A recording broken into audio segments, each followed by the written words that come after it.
Oke teman-teman, pada video kali ini saya akan menceritakan tentang pengalaman pertama saya dulu merantau ya. Pengalaman pertama saya merantau itu pada waktu baru lulus SMU. Sebelum lulus SMU saya biasanya nggak pernah keluar di kampung-kampung aja. Pertama saya keluar merantau itu lulus SMU waktu itu. Kan setelah lulus SMU saya coba ikut UMPTN. Saya coba ikut UMPTN, ambil beberapa, ada 3 pilihan jurusan. Yang pertama saya ambil kalau nggak salah agrobisnis. Terus yang kedua ilmu kelautan. Terus yang ketiga saya lupa saya ngambil apa, tapi nyatanya yang dapat yaitu ilmu kelautan. Dan kebetulan ilmu kelautannya ini dapatnya jauh bro. Saya dapatnya itu di Universitas Batimura Ambon, jauh banget kan. Kalian bayangin dari Lombok ke Maluku itu kan udah dari Indonesia Tengah ke Indonesia Timur, jauh banget lah. Kalau pakai kapal laut itu butuh sekitar waktu 2 minggu kan.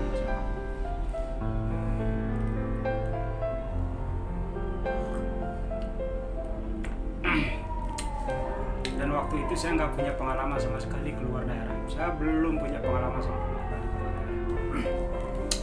Begitu saya lulus, saya bingung ini kan. Begitu saya lulus, ceritanya begitu saya lulus, bingung. Wah, di Ambon nggak ada siapa-siapa ini.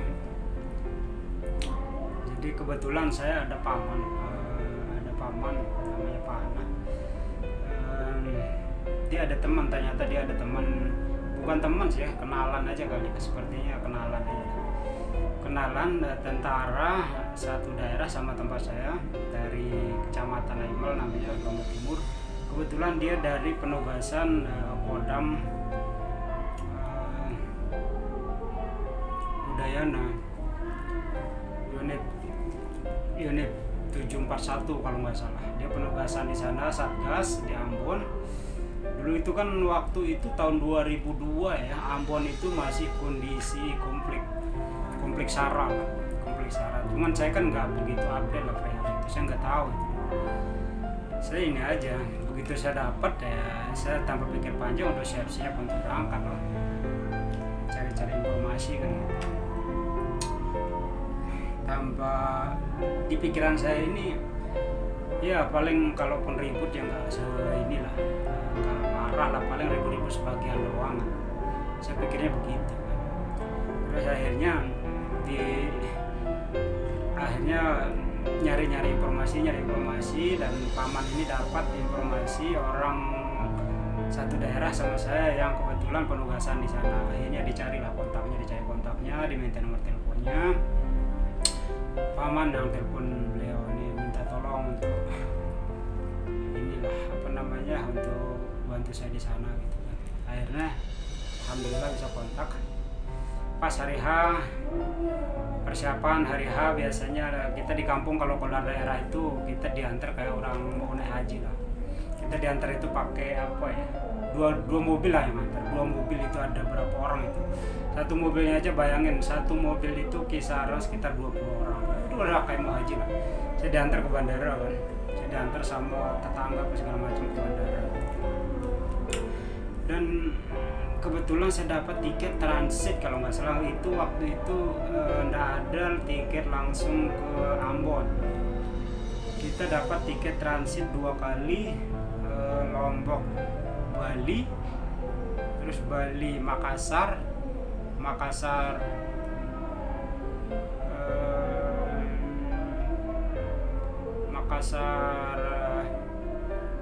Ambon. Nah kebetulan pas hari H berangkat itu ketemulah di bandara kalau nggak salah, ketemu kita sama orang satu kecamatan juga yang juga kebetulan mau kuliah di Universitas Hasanuddin Makassar. bareng lah kita ceritanya. Ini kan mereka ada berapa orang, 3 orang kenalan di situ. Ini bareng berempat lah sama saya. Akhirnya bareng berangkat.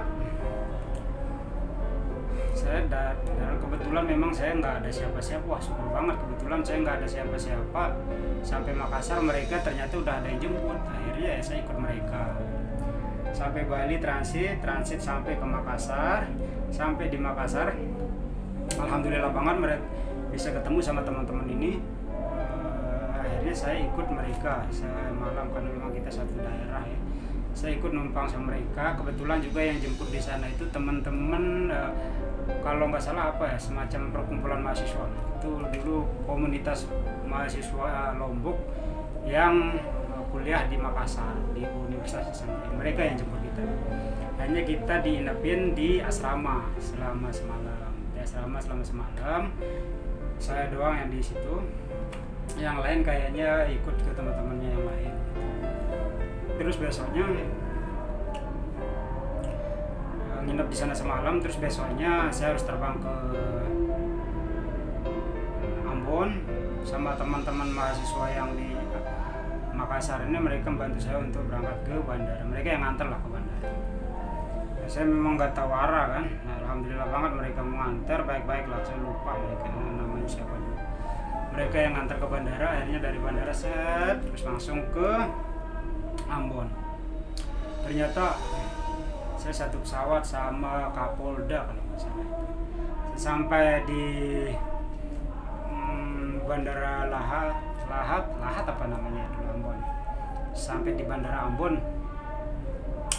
Kapolda kan dijemput sama ininya nih, apa namanya, pengawalnya lah. Nah, kebetulan saya dijemput juga nih sama tentara. Ini pun saya kan berasa anak pejabat, padahal mau anak petani kan. Dijemput sama tentara, bapak-bapak tentara itu ada 6 orang kan nggak salah. Teman-temannya kan lagi patroli, senjatanya lengkap kan, udah kayak apa aja kan. Saya kan belum pernah ketemu ya sama Pak Roman namanya, belum pernah ketemu. Tapi Pak Roman langsung masuk ke ruang tunggu untuk jemput saya kan. Dia udah tahu lah mungkin ciri-ciri kan, orangnya begini udah tahu lah. Begitu saya sampai pintu udah langsung disambut sama dia kan. Saya juga nggak tahu orangnya mana, saya cuma lihat papan nama aja. Oh, Roman, oh iya ini alhamdulillah ketemu akhirnya kan. Langsung lah kita berangkat. Tasnya dibawa sama mereka, terus langsung berangkat pakai mobil patroli mereka. Sepanjang perjalanan itu dari bandara sampai ke Marrakesh mereka itu perjalanan kan 2 jam ya. Sebenarnya kalau ditempuh melalui laut itu sekitaran berapa menit lah gitu, nggak sampai 1 jam. Tapi karena waktu itu agak terputus ya, transportasinya. Akhirnya kita via darat itu mutar mengelilingi teluk gitu kan, teluk Ambon itu. Perjalanan sekitar 2 jam, dan sepanjang perjalanan itu kaget saya, benar-benar kaget. Ternyata rumah itu tinggal arang-arangnya aja. Rumah rusak semua rusak. Kusen rumah, kayu, atap itu tinggal arangnya aja, benar-benar rusak. Oh, ternyata seperti ini ya. Saya pikir begitu. Oh, ternyata parah, nggak seperti yang saya bayangin. Makanya bapak-bapak tentara itu kan nanya ke saya, ngapain kamu kesini, kita aja malas di sini, kok kamu lari ke sini. Ya saya diam aja kan, ya namanya udah terlanjur di sini, udah jalanin aja kan. Nah, singkat cerita akhirnya sampailah ke ininya mereka, baraknya. Kan waktu itu kan kalau barak Satgas penugasan ini kan mereka nggak boleh orang umum masuk ya. Tapi karena saya ini ya diselip-selipin lah gitu. Tapi ada ada pos satunya yang bisa umum masuk, saya ditaruh di situ, saya dititipin di situ. Nggak jauh memang, seberang-seberangan doang dari rumah. Saya nginep di situ, barang apa segala macam saya taruh di situ, nginep di situ. Beberapa hari saya nginep di situ. Terus Pak rumah nyariin saya kos, bantu saya nyari kos.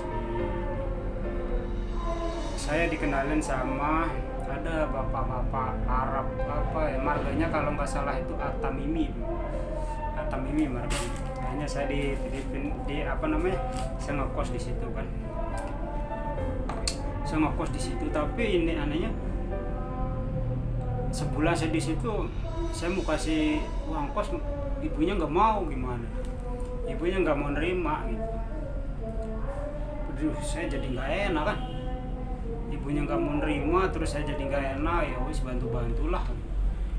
Nggak lama, karena kebetulan anaknya juga ini memang satu jurusan sama saya. Satu jurusan sama saya di ilmu kelautan juga. Terus dua anaknya dia yang kuliah, ada namanya satunya Dedi, terus yang satunya lagi namanya Iqbal. Yang Iqbal inilah yang satu kelas sama saya. Akhirnya kita bareng-bareng lah nyari-nyari informasi tentang kuliahnya kan, bareng ke kampus apa segala macam. Tapi ternyata saya nggak enak di situ kan, karena ibunya baik banget lah, dulu baik menurut saya kan. Akhirnya saya nggak enak di situ, saya nyari lah. Saya cuman berapa bulan di situ, 2 bulan di situ.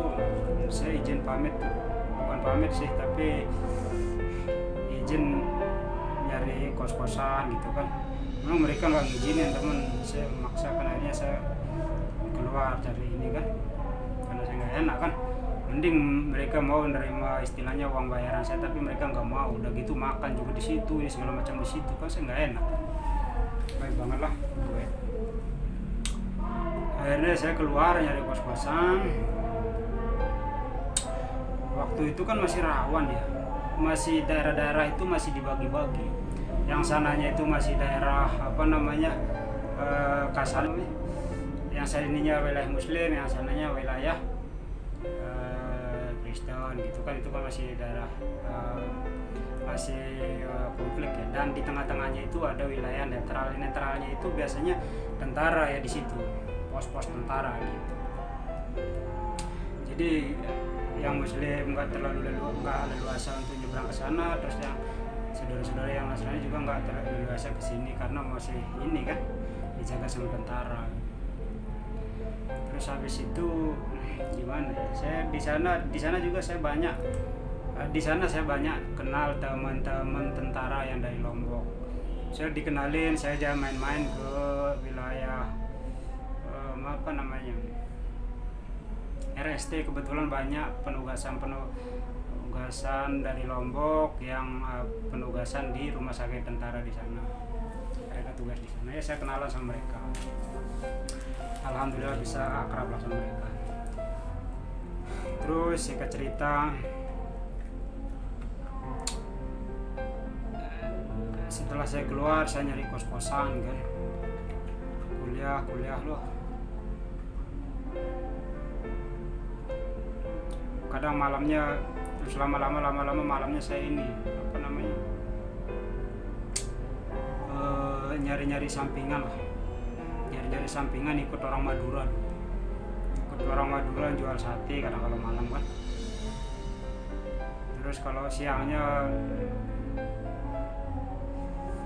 sembari kuliah, siangnya saya ikut ini ada teman-teman ini dulu, teman-teman dari kan di zaman itu kan waktu itu masih ada laskar jihad di sana, masih ada kiriman laskar jihad kalau nggak salah dari Ja'far Umar Thalib gitu ya. Saya dulu sering kumpul-kumpul sama teman-teman dari laskar jihad apa namanya di sana dulu. Saya sering kumpul-kumpul sama mereka. Nah sama Pak Roman itu kan dianggapnya wah itu bahaya lah, nggak bagus untuk saya. Akhirnya saya disuruh ini kan, nggak dibolehin lah untuk ini sama mereka kan. Singkat cerita, karena di sana ininya kurang kondusif ya, situasinya kurang kondusif. Nggak lama saya di Ambon itu, sekitaran nggak sampai setahun saya di situ. Saya nggak sampai setahun karena kondisi memang seperti itu. itu masih menegangkan. Bom juga ada beberapa kali terjadi, keluarga panik lah, orang tua nggak tenang di rumah kan. Akhirnya saya disuruh pulang aja lah, daripada ini kuliah juga ini. Akhirnya saya disuruh pulang. Di sana dulu saya banyak kenal orang-orang Makassar, baik-baik. Teman-teman kajian juga orang Makassar. Terus di dekat-dekat pelabuhan ya Sudarso, Alpata itu tempat-tempat main. Sampai sekarang saya masih ingat sama keluarga dari Pak Tamimi, anak-anak baik banget. Pak, kemarin saya sempat nyari-nyari teman-teman yang dulu sempat saya komunikasi. Ternyata ketemu kemarin, yang namanya Iqbal itu udah ketemu. Ternyata dia sekarang ada di Sulawesi, nikah sama orang Sulawesi. Saya pengen sih main-main ke Ambon lagi kapan-kapan gitu. Nanti kapan-kapan kalau ada waktu saya pengen coba-coba main ke Ambon, silaturahmi sama mereka. Udah berapa tahun ini, dari tahun 2002 sampai sekarang 2001, udah hampir 20 tahun loh. Saya nggak akan lupa lah mereka yang baik sama saya. Insya Allah suatu saat nanti kalau saya ada waktu, rezeki, kesempatan, kita akan main-main ke Ambon untuk ketemu sama mereka ya. Dulu juga ada teman saya namanya lupa saya, baik banget. Pas pulang saya dikasih hadiah Quran. Ini jangan sampai hilang nih, tapi nyatanya Qurannya hilang di rumah. Bukan hilang sih, tapi dipinjam sama ini, tapi nggak balik-balik. Akhirnya singkat cerita, nggak lama di situ saya disuruh pulang sama orang tua, karena terus terang Pak Ruman juga khawatir karena saya banyak bergaul sama teman-teman Laskar Jihad, terus teman-teman Mujahidin waktu itu. Saya ingat teman-teman dari Mujahidin waktu itu, kalau nggak salah baru bom Bali pertama ya, bom Bali pertama ada dulu namanya Umar Faruk. Nah, itu kan ada disangkut-sangkutin sama Mujahidin ya, yang ini Abu Bakar Basir, disangkut-sangkutin sama itu kan. Kebetulan dulu saya ada kenal beberapa orang-orang Mujahidin di Ambon itu, saya sering ngumpul sama mereka. Nah, Pak Roman ini menganggap itu bahaya, nggak bagus buat saya kan, bagus buat inilah, karena mereka bisa dibilang dicurigai lah gitu kan, terlibat gitu. Karena dianggap tidak ini, saya disuruh pulang aja ya. Akhirnya karena seperti itu kondisinya, akhirnya ya saya dipulangin terus kan. Saya dulu pulang itu ikut rombongannya, ada anggota yang kena granat kalau nggak salah, mereka harus diobatin di Denpasar, Bali. Saya ikut rombongannya mereka, ikut kapal Dobon Sulu apa kalau nggak salah, kapalnya Pelni namanya Dobon Sulu kalau nggak salah, Dobon Sulu apa saya lupa ya. Yang jelas itu punya Pelni. Saya naik di Yosudarso, terus selama berapa minggu gitu perjalanan, kita mampir di Kupang juga. Saya turun di Benua Bali dulu. Benua Bali, kemudian dari Bali lanjut ke Lombok. Baru setelah itu tahun berikutnya saya lanjut ke Jogja. Nah, itulah pengalaman pertama saya, mungkin agak singkat sih dan kurang tertata ininya ya ceritanya, tapi nggak apa-apa. Nanti kita cerita tentang pengalaman saya ke Jogja ya, pertama ke Jogja. Oke teman-teman, mungkin ini dulu sharing-sharing cerita-cerita dari saya. Jangan lupa like, comment, dan jangan lupa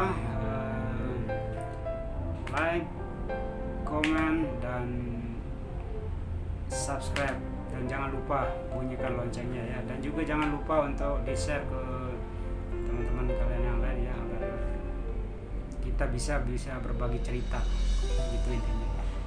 Oke baik teman-teman, terima kasih. Salam Yuspi Lombok. Assalamualaikum warahmatullahi wabarakatuh.